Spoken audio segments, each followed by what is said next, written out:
All right, so we know that this is a game that could have playoff implications down the line.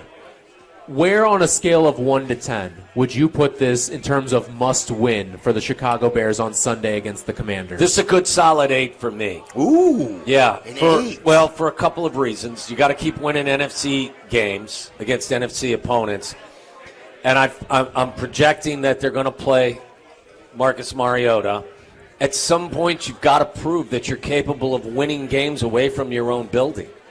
They're 3-16 in Coach Eberflus's era. Now, I get it. Throughout year one, it was a total breakdown. But at some point, you got to be able to prove to yourself and to everybody else in the league that you can go on the road and win.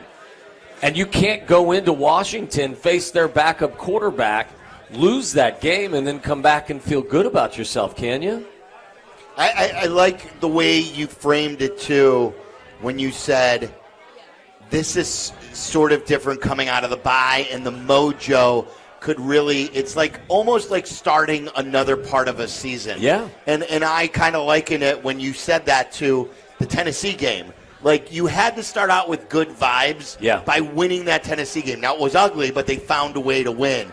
You've got to find a way to win this football game, or else a lot of the good mojo from these last couple games goes away, and a lot of people start saying, oh, see, what'd we tell you? The Bears are pretenders. Yeah, and I don't need to see them win 35-10 in this game. Just find a way on the road. Find a way. Now, I don't want to see them take several steps back offensively, but I don't need to look at the film on Tuesday morning and say, this is the greatest game I've ever seen from Caleb. I hope I say that. Yeah.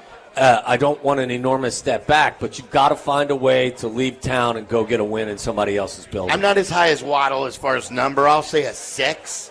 So, like, this isn't must. Like, you've got to find ways to win. If you certainly don't win this one, you have to win in Arizona. You have to win New England. Yeah, I was just going to say, like, if they don't win this game, then what does that do for the Cardinal game? That's must then. If you don't win that, that's a 10.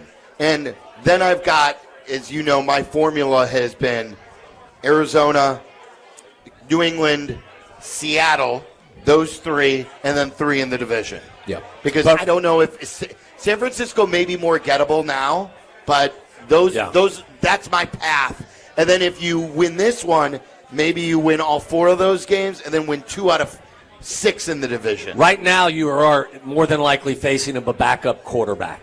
I don't know if you're going to get that same good luck in Arizona in a week.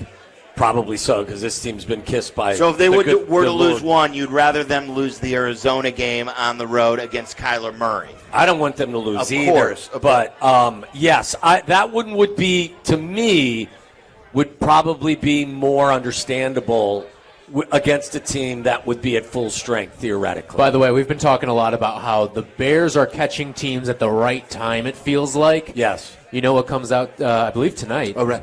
Call of Duty. And Special Ops or something like that? And who do the Bears Kyler play? Murray. Kyler Murray. Yeah. So he's going to have a full week of Call of Duty under his belt. Sleep-deprived Kyler Murray playing Call of Duty all this week. The dominoes just keep falling our way, man. Boys, Christian Darrisaw out for the year. Yes, out for the year. Left tackle for the Minnesota Vikings. For the Vikes, yeah. Now, we're not rooting for injuries. No. Okay? Let's just make if they happen. They happen. All right. If he dies, he dies. Stop it.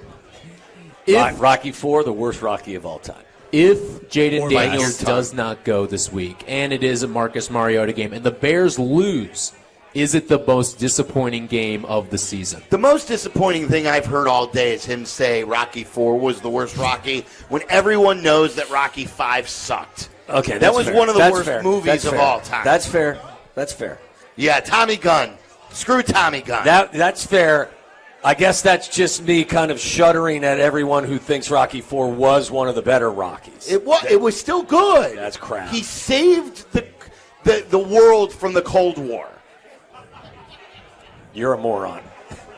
What was the question again? All right, if the Bears lose to a Marcus Mariota-led Commanders team, is it the most disappointing game of the season? Yes.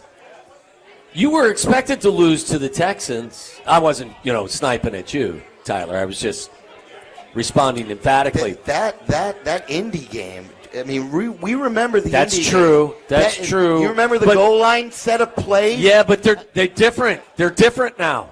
They had that come to football Jesus meeting after that game. But I think we're always going to look back on that Indy game, and this will be disappointing, don't get me wrong. We're going to look at the Indy game and say that was necessary to get them squared away. Okay. All right, and then real quick for you, from last night's Thursday night football game, we saw the non-call on the face mask penalty in the end zone on Byron Young. I ask you guys, should every penalty of 15-plus yards be reviewable? I don't know about every penalty, but when it's so blatantly obvious, they should get buzzed and they should just reverse it. Like we have that expedited review now. Right.